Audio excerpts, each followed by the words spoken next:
We have just over 40% of our students from outside the UK. Many students from USA. Very popular in the USA.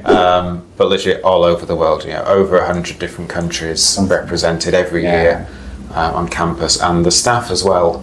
We recruit our staff from the very best in the world. So the international staff percentage is around 30-40% too. Okay. So, well, St. Andrews is a really high-ranking university. So also, there's a top of top student can only join the St. Andrews University. If we wanted 10,000 students with grade A's, we could find them. We're trying to build a community of students who will work very well together. So I would say the number one tip is the personal statement. 안녕하세요. 사람사랑 대표 이선호입니다. 오늘 세인트 앤드류스에서 닥터 마크 카버씨를 모시고 대화를 해보도록 하겠습니다. Thank you very much for visiting People Lobby. Thanks for having me. Dr. Mark Carver, please introduce yourself. Hi, so I'm Mark Carver. I'm a lecturer in teaching English to speakers of other languages at the University of St Andrews, and my main work is running the doctoral program for teachers and teacher educators. Okay.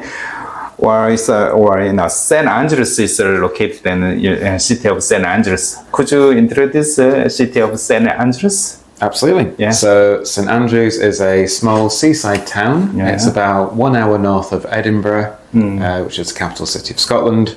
And we are nicely placed, a little bit out of the way, but you can still get to lots of interesting places within a couple of hours. And crucially, we're only about 1 hour 30 minutes from the national airport, which has connections all over Europe and to the rest of the UK. Also famous for golf, home of golf. Very famous, where golf was invented, apparently. And it still has a very famous golf course and a golf tournament. And if you are a student, you can get special lessons and special reservation times at the golf club, which usually is very, very difficult to get a ticket to play there. So that's one advantage of being a student. Okay. Also, could you introduce the University of St. Andrews? Yes, so the university was founded in 1413, so it's one of the oldest universities in the world. We're regularly rated as one of the best universities in the UK, and for our size, we compare against the very best universities in the world. We have lots of famous alumni, and we have lots of examples of people going on into very successful professional lives. But I think the most important thing is that we've kept small, so even though we've been very successful for a very long time, we only have 10,000 students. And that has increased very, very slowly over many years. So we try to keep the small community feel. We're very proud that all our classes are taught in small groups. So when you have seminars, you still have one-on-one meetings with lecturers on a very regular basis. So we really, we're very proud of that community that we have at the university. Well, people often think St. Andrews has got lots of Scottish people. How about the student ratio? Well, that's true. We do have a lot of Scottish students, and we have a lot of students from the rest of the UK as well. But we actually have a quota which limits the number of local students so that we can offer opportunities to more students from across the UK and across the world. So at the moment, we have just over 40% of our students from outside the UK. Many students from USA. Very popular in the USA. But literally all over the world. Over 100 different countries represented every year on campus, and the staff as well. We recruit our staff from the very best in the world. So the international staff percentage is around 30-40% too. Okay. So, well, St. Andrews is a really high-ranking university. So also, there's a top of top student can only join the St. Andrews University. What's the most important thing for admission to join the St. Andrews? So you're right, because we have been in the high rankings for a long time, and we've kept the student numbers low. The challenge is it becomes much more difficult to attend. So we do assess on academic merit. You do need to have very good grades to come here.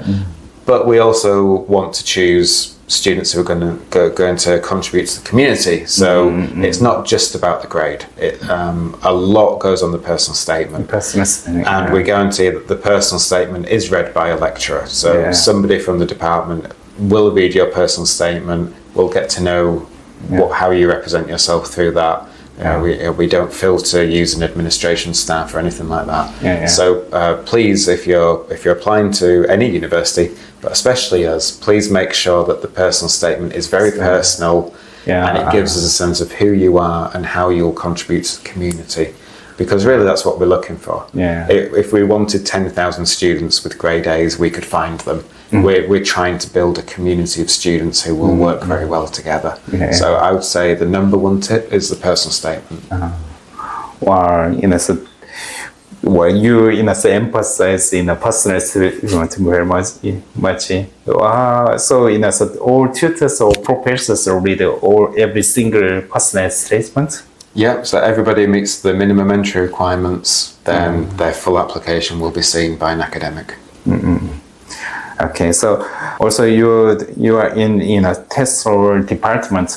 So could you introduce the TESOL department to Korean people? Sure. So TESOL you might know as Teaching English to Speakers of Other Languages. It's also sometimes called ELT for English Language Teaching. And our program has around 100 postgraduate students at the master's level and 50 at the doctoral level. So we work with people at various stages of their careers, but mostly more experienced practitioners or leaders in schools and universities. And we have online or on-campus master's degrees, and we have an online-only doctoral program. So the idea of this is that you have an impact on your practice, you improve your ability to teach and research about teaching, and the programs have been very successful for many years. The master's program has been running for about 25 years.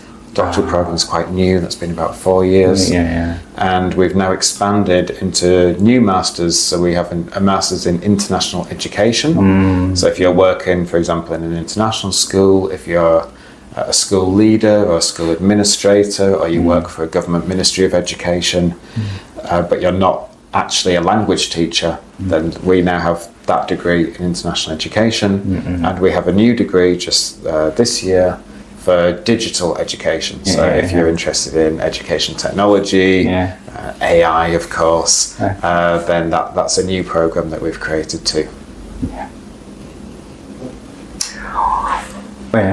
Also in St. Andrews, it's famous for long traditions, lots of traditions. Making some university satisfaction is really high. So could you introduce your tradition? Yes, we have lots of traditions. Perhaps one of the most famous is the May dip. So on the 1st of May every year at sunrise, all the students run into the sea. And they wash away all their bad luck for the year just before the exams. So as long as you don't get too cold and make yourself sick, you get rid of all your bad luck and you do very well in your exams. As well as that, we have academic parents. So, and your parent might even be younger than you. But the idea is that all new students, they're assigned a student who's in their 3rd or 4th year, who just looks after them, helps them feel welcome.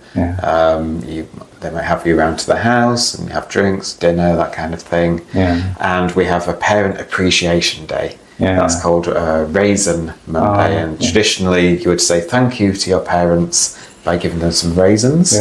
But now you squeeze the raisins up and you make it into wine. So you give them some wine, and there's a big fight in the main square where students throw foam at each other, so shaving foam. So they have this big fight in the square, and it's always lots of fun and lots of partying. So we have lots of traditions like that. But also we have the pier walk. So every Sunday After church, students will come and walk through the town in their robes and walk along the pier. Yeah. And at the start of the year, we have pier walks. We have torch processions at night with flaming sticks.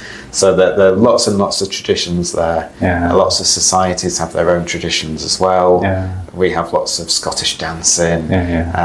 And you can learn how to do it. You don't have to already know these things. Yeah. Beginners are very welcome. Yeah. So I can guarantee that within the first few weeks of your study, you will go Scottish dancing and get to meet people that way too. Yeah. Okay, so the last question is, so you have a summer course, isn't it? Could you explain the summer program? Sure. Yeah. So we have a program called the Summer Academic Experience course, and that's a 3-week course for students from 16 to 18. Now, you don't actually need to get good grades to get into that one. We don't look at your exams. It's all about do you have the potential? And would you be part of that community for the summer? So we have about 140 students. They come onto campus and we take care of everything. So you study with university lecturers, you meet university students, you go on social programs, you get to visit Edinburgh, Glasgow, some of the famous castles, some of the history, some of the countryside. So lots and lots of activities, and it's just a fantastic way to spend your summer, work on your English skills, of course, make some international friends, but also get a taste of what it's like to study at a university like St Andrews, because you can actually study. We have a choice of different subject areas, so there'll be something that you're interested in, and it will maybe help you decide which degree you want to study in the future. So all teaching in your academics actually provides the course. Yep, every lecture on that program is provided by St Andrews staff, so nothing is outsourced. It's a real opportunity just to get a taste of what it's really like. Okay, thank you very much for visiting, and thank you very much for interviewing. Great, thank you for having me. Thank you very much. Thank you.